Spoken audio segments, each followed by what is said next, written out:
follow-up to a topic that we had dealt with last year as well. And in some respects, there are going to be familiar material in it, but we also added breakout rooms and discussions so that we can look at the implications of the topic of screen time and devices and exposure to screen time on children, and explore that within different age groups. So we're really blessed to have the expertise of our own school community, and the three members will take part in today's presentation. The first is our facilitator, Sister Fatima Abbas, who's our counselor and had presented it along with another colleague last year. She'll lead the presentation for about 30 minutes, and then we'll break out into two rooms. One room led by Sister Sabah Heather, our curriculum director and upper elementary lead teacher, and she'll speak to parents of elementary children. And we'll have a second breakout room with Sister Sarah Bukhari, and she has recently been inducted into the school's board of directors as a parent representative. Apart from her own educational background and her deep involvement in the school, she's contributing in that capacity as well. And so she'll lead the discussion or facilitate the discussion with the elementary parents in this room. So inshallah, we had to start on time. I know that the day is dark, the salah time is very close to the end of school and the beginning of this. So there's so many challenges, but we have to plow on inshallah and get started. So I will invite Sister Fatima Abbas to come on up, and then we'll break around 6 p.m. for the breakout sessions inshallah.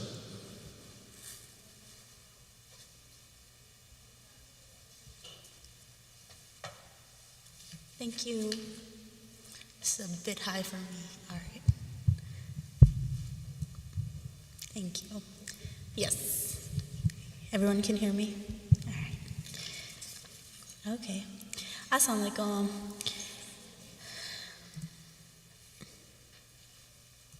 Sorry, I didn't realize the screen and this is off. Okay.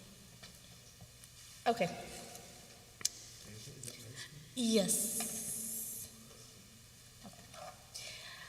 Okay, so today we're just going to be kind of going over the topic of screen time. We did have this presentation last year.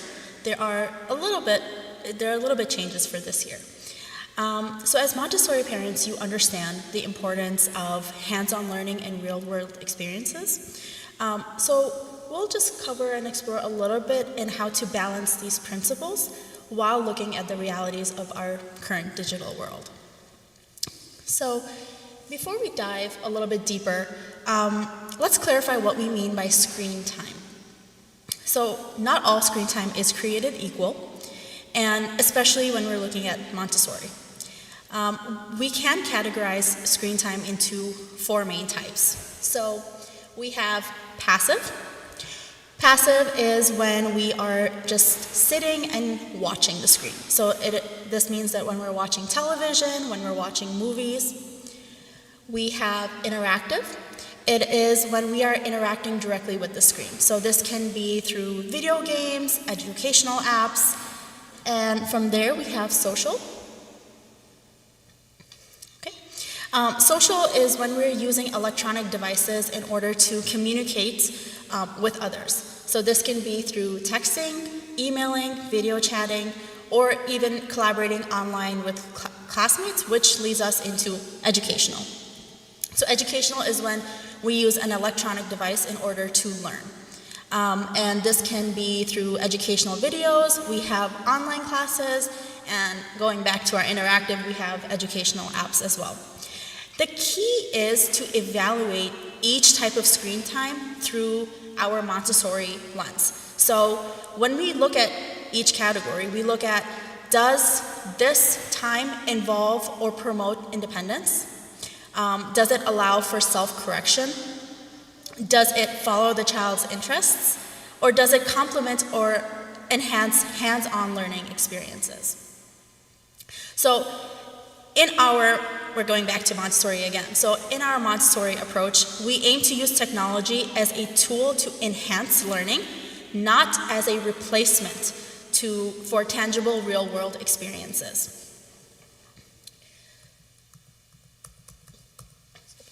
So the American Academy of Pediatrics and the CDC does have a guideline that they follow. We are going to agree with it to an extent. So from birth to 18 months, we're limiting to periodic video chatting, and this is specifically with family or friends. So a child from birth to 18 months, we're not trying to have them watch TV all the time, and we are trying to limit it to when we have a family member who is, outside, or we have, a FaceTime plan with Nani because it's getting overboard, or trying to talk to, Chacha or someone. And then we have from 18 months up to 2 years, up to 1 hour of educational programming is okay. And this is specifically with a caregiver. Because if anyone is familiar with anything like YouTube Kids, we know that from one video to the other, it goes by fast and it goes out of control. And then from 2 years to 5 years, we are going to limit screen time of about an hour. And this is also limited to age appropriate. So there's a lot of ups and downs that we can see here, and we'll go a little bit more into this. In order to adapt it for the Montessori environment, we have 3 key principles. So we're focusing on quality over quantity. So it's not just about how much time is spent on the screen, but rather what that time is used for. And we will try to prioritize educational interactive content. So ensure that screen time activities also are used more for self-directed learning. They should provide opportunities for concentration. They should offer a built-in control of error and follow the child's pace and interest. We have some really good videos out there about grace and courtesy. And we're using technology to enhance, not replace hands-on learning. So screen time should complement, not substitute, the real-world experiences. And for example, after watching a video about, let's say plant growth, you can incorporate some hands-on gardening activities. And these are guidelines, they're not strict rules. Every family situation is different. Everyone has their own experiences and circumstances. So the goal is kind of just to watch, see what goes on in your family, and to adjust accordingly.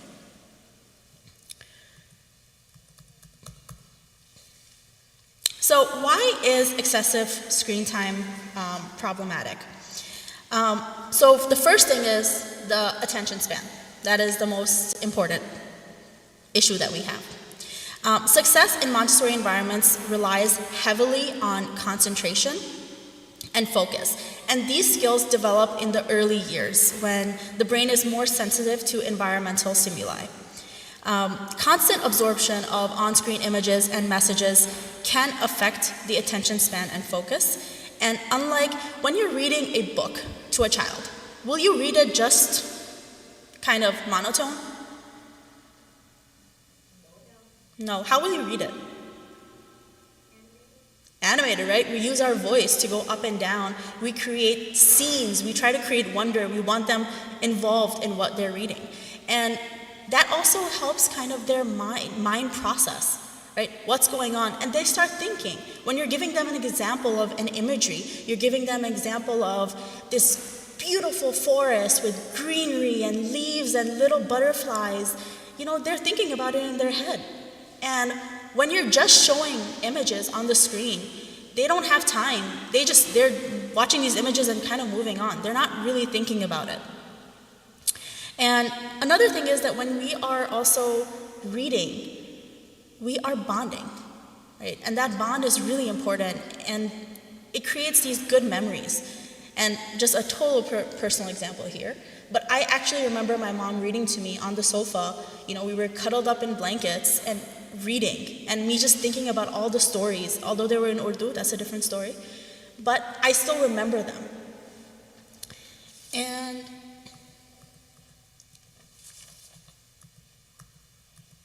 excuse me, technology error here. All right. Let's just go into why it is so bad. So, excessive screen time also can lead to behavioral problems. And we have that lack of attention span. We have overstimulation, aggression, impulsivity. But What happens when we are watching video games or when a kid is playing video games? What are they doing? Emotional, aggressive, what else? Yeah, right? We have a lot of games out there. We have some guns, we have this, and we have response times, right? They have to respond so fast or their player is dead. I mean, in all honesty, you have to work really fast. And this does not give those kids time to think through scenarios. You just gotta move. You're not sitting down, learning, and going through something step by step. And what is a circadian rhythm? We're doing a question-answer thing here too. Sleep cycle, right? And so that blue light that we have, that it affects that natural sleep cycle. Light, we have light, daylight, we are awake, night, we start to get sleepy, and then we start to get ready for bed. And so the blue light from the screens, it does affect that natural sleep cycle. And then sleep deprivation can lead to impacting mental health and learning capacity. We also have underdeveloped social skills. So screen time often means we're missing opportunities for real-life social interactions. And then one of the most dangerous things is the inappropriate content. So children are exposed to content that is definitely not appropriate for their age at this point in time either. And we have certain things, right? We have social media, we have YouTube Kids, we have TikTok, we have Instagram. And these platforms are so normal nowadays that we don't, it's not even something that we'd think about twice. But YouTube Kids has some very, very dangerous stuff on it. And kids scroll past really fast. I will speak from personal experience. They will go through things so fast and you will turn away and turn back and they're on something that they should not be. The same goes with TikTok. The same goes with Instagram. And the excessive use of social media platforms, and we're talking a little bit with older kids, right? So upper elementary and above, whoever has a social media account. It's been linked to anxiety and depression in children and teens, even adults. So moderate, purposeful screen time is definitely beneficial to an extent, but there is that right balance that we have to find. So we'll go through some strategies that we can use in order to balance screen time a little bit. So we have reflecting and modeling, planning and implementing, reducing, redirecting, and replacing. And a few seconds more here. All right. So our screen time impacts our kids.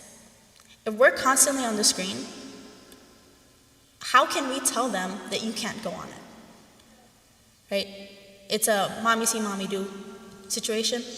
And so when we are around our kids, we have to be conscious of our own balance. We don't think twice, right? We get a message, we get a text, we get a work email, we get something. Let's just take out our phone and look at it. They note every little thing, especially when you don't want them to. They will observe it and they will try to recreate it. So we have to be conscious of maintaining our own balance as well. So what we can start to do is we're going to do the find, plan, and implement system. And so this works with your own family. You will adjust it accordingly. So the first thing that we're going to do is kind of observe the current screen time habits. All honestly, without any, don't overthink it, just observe what's going on. How much time is spent on a certain channel or on certain apps. And then from there, we'll be able to develop a clear understanding as to what kind of personalized plan we need. Definitely need to set realistic limits, because if we're just setting goals that are not achievable, for example, let's say my child watches 4 hours of TV a day, and I suddenly say we are going to cut all screen time. What's going to happen? Oh yeah, tantrums. Tantrums, breakdowns for them and for me, trying to resolve this situation. So we definitely need to set manageable expectations, and sometimes in this case it can mean maybe eliminating certain things, and it can mean maybe just reducing certain things. It's very important to establish clear boundaries and know what we're working with. So changing habitual behaviors are hard. I mean, it does take more than 21 days to create a habit. It's not easy. It's not easy for anyone in the house, but it can be done, and it is better in long term. Baby steps is equal to success. Again, in between, feelings may fluctuate. We will still have some emotional situations going on at home. It's not easy. It's literally addictive. So screen time is addictive. Taking it away will lead to those breakdowns. So what you can do is you can start by making a list of alternative activities and make it together as a family. Sit down with your kid or kids and make a list of alternative activities that you can do. And post that list in a place where everyone can see. So it's not like, oh, I have the list, it's hiding in my bedroom closet, which we'll never find, right? It has to be something that's clear in front and everyone knows what it is. And also make sure that you have a clear kind of guideline as to what we're doing. If you are doing screen time, how long is it going to be? How many days is it going to be? It is possible to do something in the long term we're looking at. So Monday through Friday, no screen. Saturday, movie night with the family.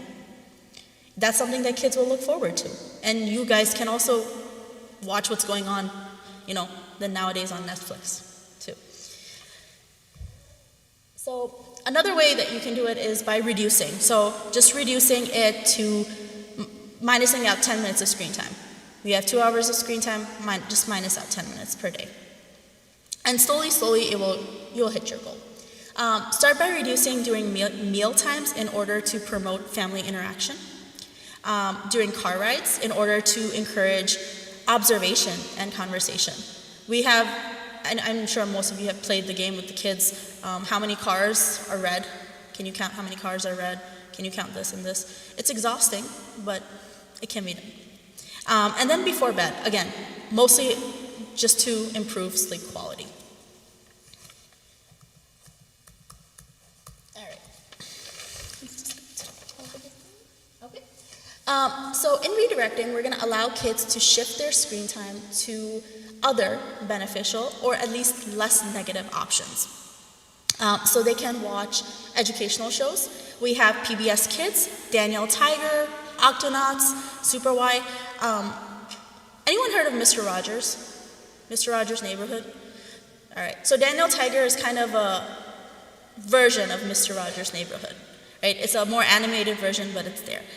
Bluey was on the list, but due to certain topics, Bluey has now been removed. We have brain breaks that actually not just kids, every family can do.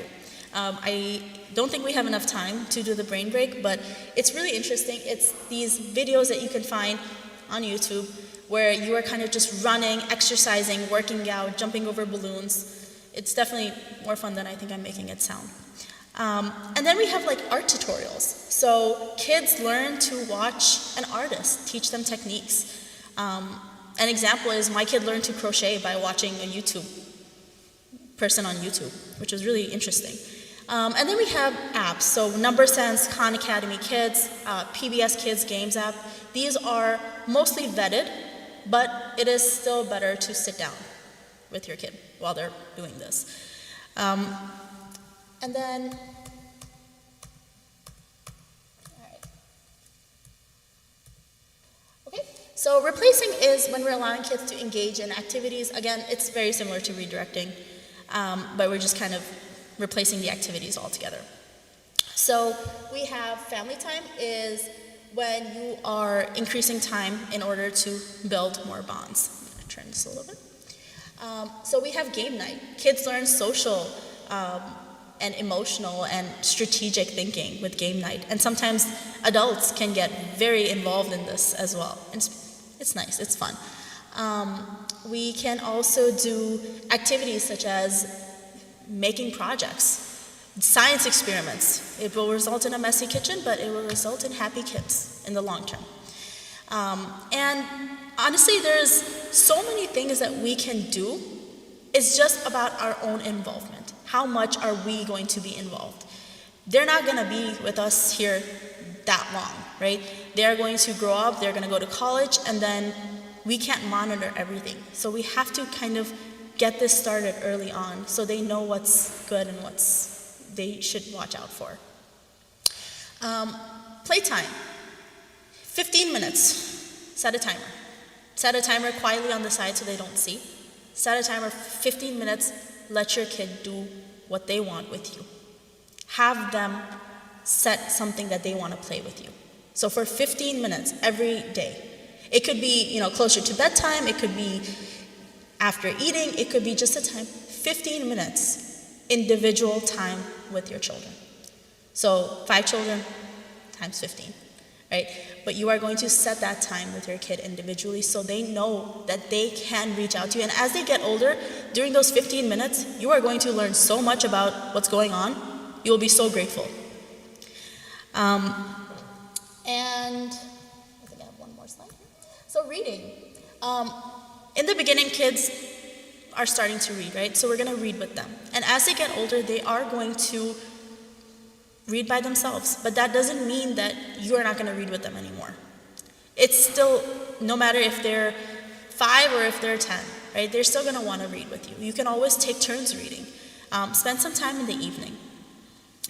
We can go out, go to parks, go explore nature, libraries. Libraries have this, certain libraries have this thing called a museum pass, or it could be labeled differently in, I think, certain libraries, in which you can get free entry to a museum or Brookfield Zoo or something, and you can get it as long as you have a library card.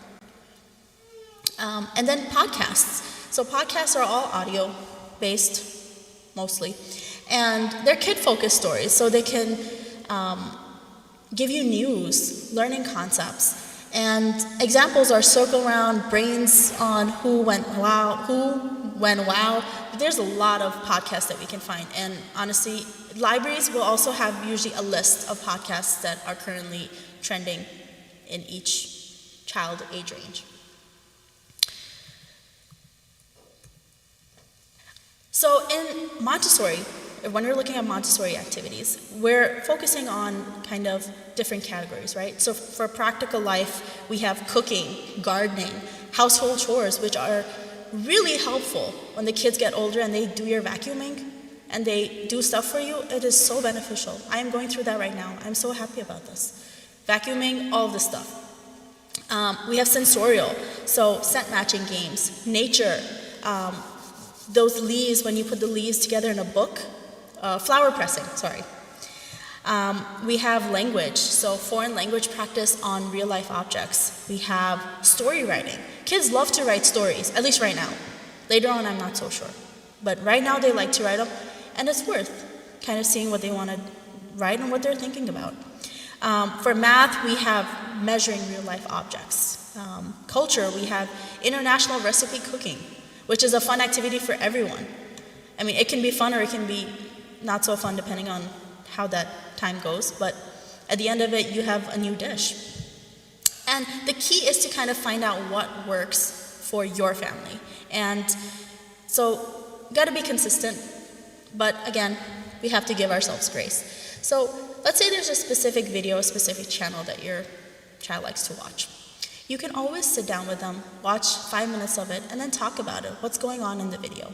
What do you see? What do you hear? Look at all the sensory details. What do you see? What do you feel? Do you feel good after watching this? What's going on in this? And again, kids will always say they're bored, right? At the end of it, okay, yeah, but we're bored now. Then we move on to more activities. We move on to painting. We move on to going out. Move on to playing sports. And I do have additional information, and the links can be provided after the workshop. But because we have a little bit, I think we're running a little bit short on time, I'm going to just fast forward it. All right, so just in some key takeaways that we have. So not all screen time is equal. We're focusing on quality and purpose, and be conscious of your own screen time habits as well. Implement the strategies gradually. You have to give your child and yourself grace in this entire process. The goal is to consistently offer different engaging alternatives and aim to be present to kind of work on at least reducing it in the beginning, reducing that screen time in the beginning. And I think we are good. Any questions? No one? So Okay. the screen time is divided into 4 categories. Yes. On the first slide. So I assume all of those are considered as screen time, and is one is better versus the other? So educational is definitely a little bit up there, but a lot of educational that we're going to have nowadays is something that we can't control, right? So kids are going to get, I know most schools do give out iPads or Chromebooks, and for some kids, they have to do it. And hitting high school, you're writing essays on the computer. So some of that is unavoidable. It's not necessarily so good, but some of it is just unavoidable. But all of that is part of screen. All of that, we're just looking at screen time categories, right? So all of these are just categories that we can kind of put our screen time whole scene into. All right? All right, thank you.